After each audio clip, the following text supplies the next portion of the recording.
बनर्जी है, फिर से आप हारेंगे सर, भी मैडम के सामने कुछ नहीं कर पाएंगे, ये देख लेना। Thank you sir. धन्यवाद अध्यक्ष महोदय।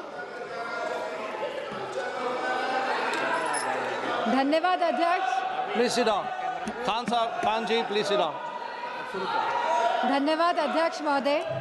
लोकतंत्र के महत्वपूर्ण विषय पर बोलने का जो आपने समय दिया, जहां हम आज चुनाव सुधारों पर चर्चा कर रहे हैं। इनको बोलने दो, प्लीज लिसन टू हर। चुनाव आयोग एक संवैधानिक ढांचा है जिसे निष्पक्ष तरीके से काम करना चाहिए, लेकिन हाल में देखने को मिला है कि ये चुनाव आयोग पूरी तरह सरकार के इशारे में काम कर रहा है, या यूँ कहें कि पूरी तरह समर्पित होकर सरकार के लिए काम कर रहा है।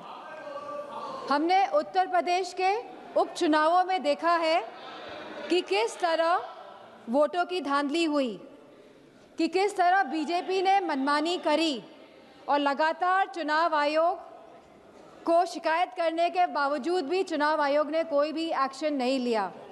और इसी के साथ यह भी देखने को मिला कि पुलिस खुद सादे कपड़े पहनकर वोट डालती नजर आई बूथ के अंदर, लेकिन चुनाव आयोग ने कोई भी अधिकारियों के खिलाफ कार्रवाई नहीं करी।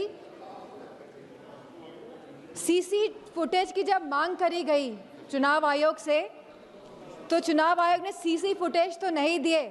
इसी के साथ एक ऐसा कानून लेके आई है जहां पे कहा गया है कि 45 दिन के अंदर सीसी फुटेज हटा दिए जाएंगे।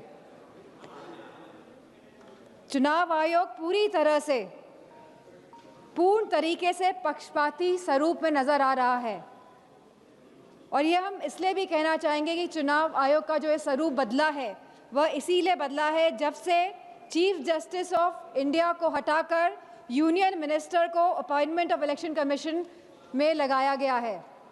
तो कहीं ना कहीं जो बिल पास हुआ दिसंबर 2023 में, जहां पे absolute legal immunity for any action by the election commission, इसके साथ साथ protection from accountability and scrutiny, जो इस तरह का सुरक्षा कवच एक चुनाव आयोग को दिया गया, इस वजह से चुनाव आयोग पूर्ण तरीके से समर्पित होकर सरकार के लिए काम कर रहा है।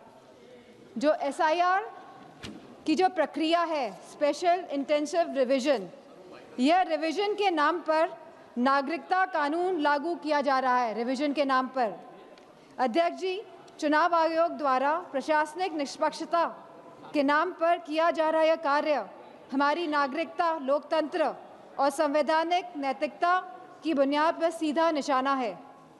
जहां चुनाव आयोग को समय समय पर मतदाता सूचियों के पुनरीक्षण का अधिकार है और वह ये निरीक्षण करता भी है एनुअल समरी रिवीजन ASR के द्वारा, वहीं इस SAR की अभूतपूर्व बात यह है कि एक ऐसी संस्था द्वारा नागरिकता का प्रमाण फिर से मांगा जा रहा है जिसे कानूनन इसका अधिकार प्राप्त ही नहीं है।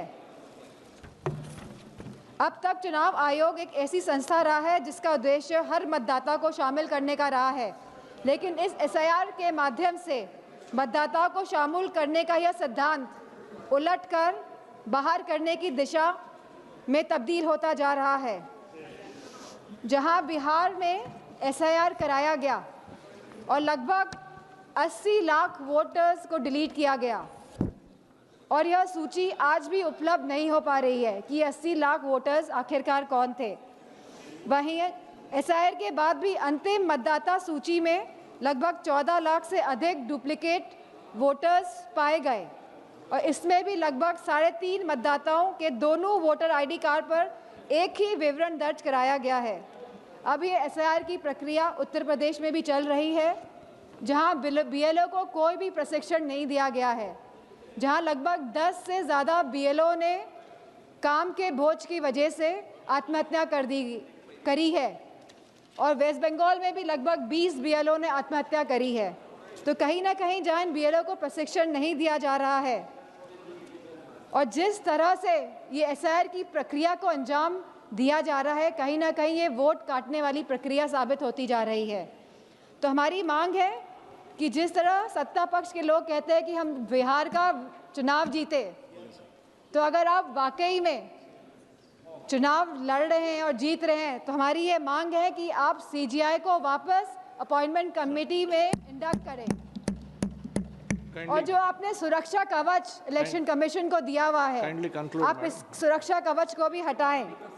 और इसी के साथ समाजवादी पार्टी की यह मांग है कि बैलेट पेपर के माध्यम से ही चुनाव इस देश में कराया जाए। और जिस तरह के मॉनेटरी बेनिफिट्स जब चुनाव किसी राज्य में चल रहा है आप बैंक खातों में पहुंचा रहे हैं, तो मेरा यह मानना है कि कहीं ना कहीं ये वोट जो लोग डाल रहे हैं, वोट डालने में भी इसका इफेक्ट होता है, तो इसे बंद करा जाए। इन्हीं शब्दों के साथ मैं ये बात भी कहना चाहूँगी कि ये जो नागरिकता कानून है, जो ये SIR जो ये लाया जा रहा है, इसे हटाया जाए, जिससे कि सही मायनों में लोगों के वोटों का अधिकार सुरक्षित रह सके। धन्यवाद। धन्यवाद। माननीय श्री सेल्व गणपति।